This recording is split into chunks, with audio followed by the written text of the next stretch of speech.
एक बार की बात है, एक जंगल में एक शेर रहता था। उसके 3 सेवक चील, चीता व लोमड़ी थे। शेर जब भी शिकार करता तो जो शिकार बच जाता वह इन तीनों में बांट देता था। ये तीनों जंगल में खुशी खुशी रह रहे थे। एक दिन उस जंगल में एक नया जानवर आया। शेर ने पूछा कि यह जंगली जानवर है या पालतू जानवर है। चील ने जवाब दिया कि जनाब, यह ऊंट है और यह आपका शिकार है।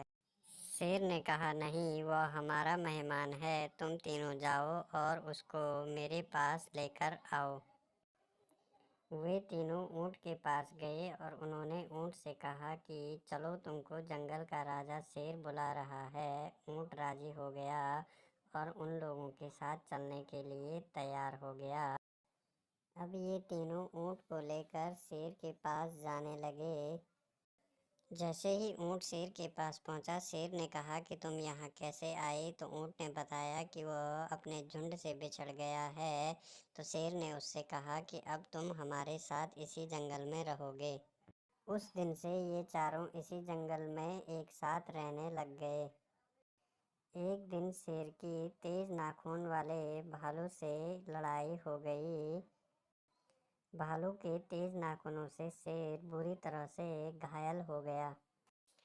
अब शेर शिकार करने योग्य नहीं रहा। उसने अपने चारों सेवकों से कहा कि वे जंगल में जाओ और कुछ खाने के लिए लाओ, क्योंकि शेर बुरी तरह से घायल हो गया था। वो अब शिकार नहीं कर सकता था।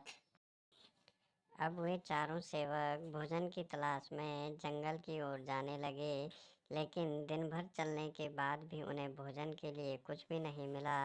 वो चारों बुरी तरह से थक गए। चुपके से चील ने चीते के कान में कहा, क्यों न हम इस ऊंट को ही अपना भोजन बना लें। चीते ने चील से कहा कि शेर इस बात के लिए राजी नहीं होंगे। चील शेर के पास गया और उसने शेर को बताया कि वे पूरा जंगल घूम आए, उन्हें कोई भी शिकार नहीं मिला। अब उन्हें भूख भी बहुत तेज लग रही है। उसने यह प्रस्ताव रखा कि क्यों न वो उस ऊंट को खा लें। शेर नहीं माना।